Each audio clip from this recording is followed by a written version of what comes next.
Bonjour à tous et à toutes, j'espère que vous allez bien. Aujourd'hui, vidéo présentation du Gerber DIM, donc de la marque Gerber, le modèle DIM.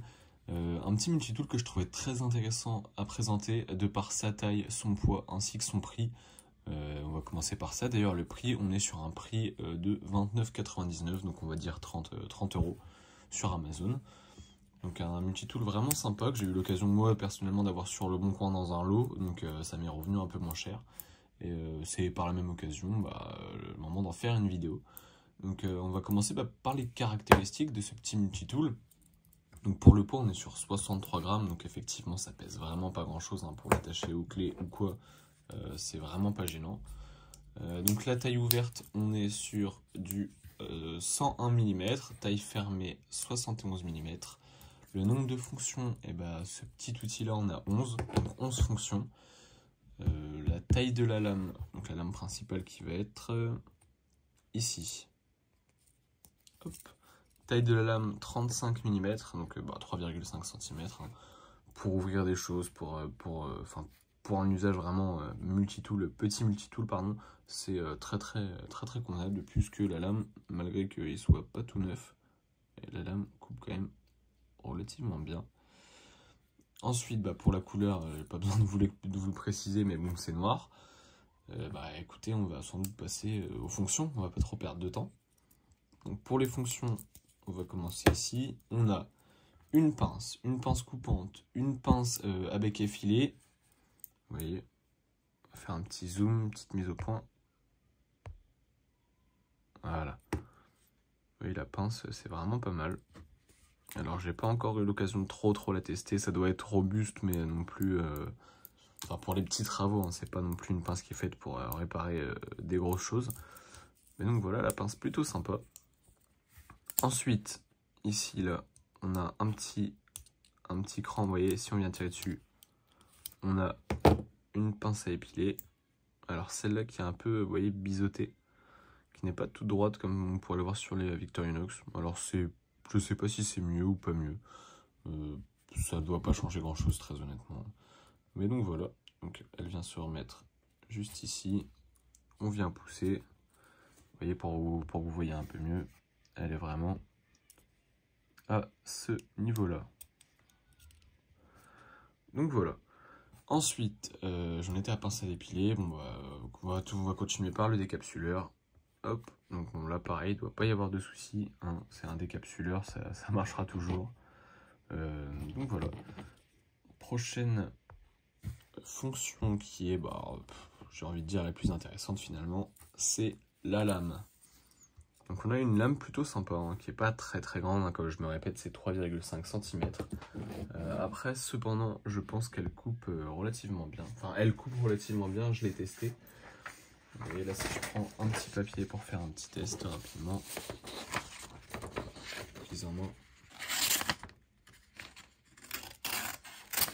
en sachant que je ne l'ai pas réaffûté, je l'ai reçu comme ça.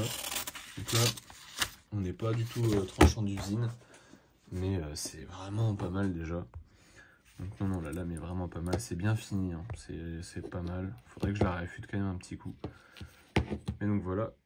Ensuite, après cette superbe lame, on a une lame un peu plus spéciale, on va dire, puisque c'est tout simplement une lame pour ouvrir les cartons et les colis. Alors celle-là, pour l'avoir testée, c'est vrai que c'est vraiment pas mal. Vous voyez, si la mise au point veut se faire. Donc, vous voyez ici, en fait, ça ne coupe pas, ça va vraiment venir couper ici. Ici non plus, ça ne coupe pas. Donc je vous fais l'exemple. J'ai un carton ici. Hop, on va dire que ça, c'est le bout de scotch. Je viens, je plante, je tire. Et là, c'est vraiment pas mal. Ça ouvre très facilement. Ça permet aussi de pas non plus trop abîmer l'autre lame avec tout ce qui pourrait être résidu de scotch ou tout ça.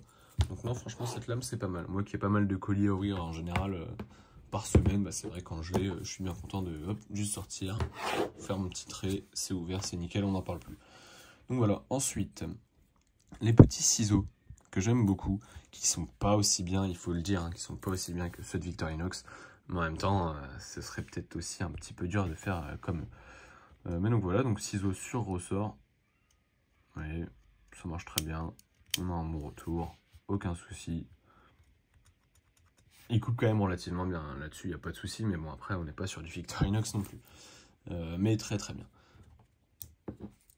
Alors, pour les tournevis, on a 2 tournevis, un tournevis tête plate, ouais, on va dire grand quand même, parce qu'il pour un multitool, il est quand même assez grand. Et là, on en a un plus petit. Mais on va faire un petit zoom. Le petit et le grand. J'en profite aussi pour vous montrer la fonction suivante, qui est tout simplement une lime. Lime à ongles. Alors sur les multitools, je suis pas particulièrement fan. C'est bien, mais oui, ouais, c'est pas mal. Après, ça fait le taf. Moi, personnellement, je pense que c'est pas le plus utile. Après, elle est là, tant mieux. Je vais pas m'en plaindre, loin de là.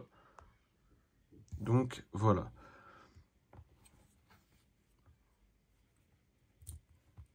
Ensuite, dernière fonction, l'anneau.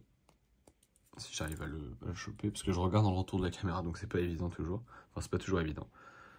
Hop, le petit anneau, juste ici. Donc, bon, même sur Victorinox, il compte comme une fonction.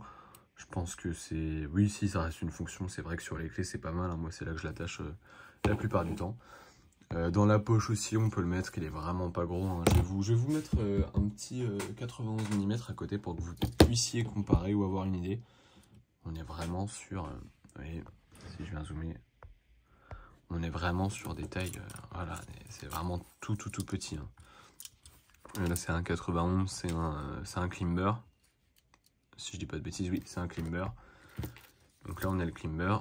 Là, le Gerber Dim. Et si je les mets vraiment au même niveau, on va les mettre sur la ligne.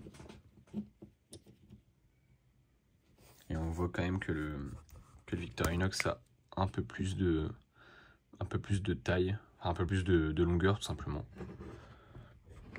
Hop, et là. Au niveau du poids, c'est pareil, hein, c'est vraiment léger. C'est vraiment pas mal. Vous voyez, le Klimber est quand même plus lourd.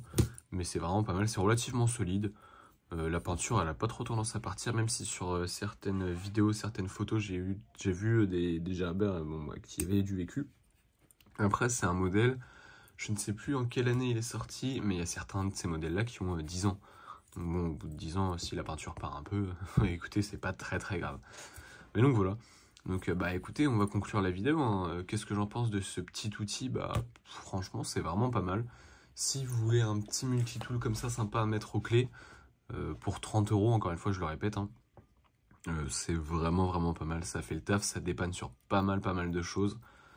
Est-ce que ce serait le meilleur? Je ne saurais pas vous dire, hein. Moi qui en ai testé, allez, en porte-clés, j'ai dû en tester 3-4 avec le mini champ Alox, le Midnight Manager et le mini champ classique. Bon, là c'est du Victorinox, hein. Mais là pour Gerber, non, c'est vraiment pas mal. Franchement, c'est très bien. Mais donc voilà. Après, bah écoutez, le lien sera forcément en description, hein, ce sera un lien Amazon. À savoir que oui, je voulais te préciser, les prix varient, hein, sur Amazon, je pense que vous le savez. Des fois, alors, quand je l'avais acheté, j'avais regardé, il me semble qu'il était à 24,99 ou 25,99. Là, au moment où je tourne, il est à 29,99. Bon, les prix varient, ça dépend de qui vend le produit, en fait, simplement. Mais donc voilà, après, si vous pouvez l'acheter sur le bon coin ou quoi, je pense qu'il n'y a pas trop de risques à prendre là-dessus. Et donc voilà, donc on va faire quelques plans un peu plus rapprochés, si je peux dire ça comme ça. Ouais. Ah oui, donc je le précise aussi pour ceux qui suivent la chaîne, j'ai changé de téléphone et donc de caméra. Donc première vidéo avec ma nouvelle caméra, on va dire. J'espère que... Alors moi, la qualité, je vois vraiment que ça a changé. Après, bon, est-ce que vous le verrez vraiment? J'espère en tout cas. Mais donc voilà, rien qu'au niveau du zoom, hein, c'est déjà pas mal du tout. Donc voilà, si vous avez la moindre question, la moindre question, la moindre même recommandation, n'hésitez pas, l'espace commentaire est là pour ça. J'y répondrai bien évidemment avec plaisir. Je vous invite également à venir me suivre sur mon Instagram qui s'affichera ici juste en bas de l'écran. Donc c'est le même, donc la chaîne YouTube OMV-EDC. Je vais aussi vous montrer les notes que j'avais prises, hein. Comme ça, si vous voulez voir un petit peu. Voilà. Alors je sais pas si l'écriture est top, mais au moins vous avez les notes. Donc si vous voulez voir, comme ça c'est fait. Donc voilà, Mais donc voilà, bah écoutez, j'espère que cette petite vidéo vous a plu. Je vous invite à vous abonner également à la chaîne hein, pour m'encourager, on va dire. Et donc voilà, je vous souhaite une très très bonne fin de journée et puis je vous dis à la prochaine.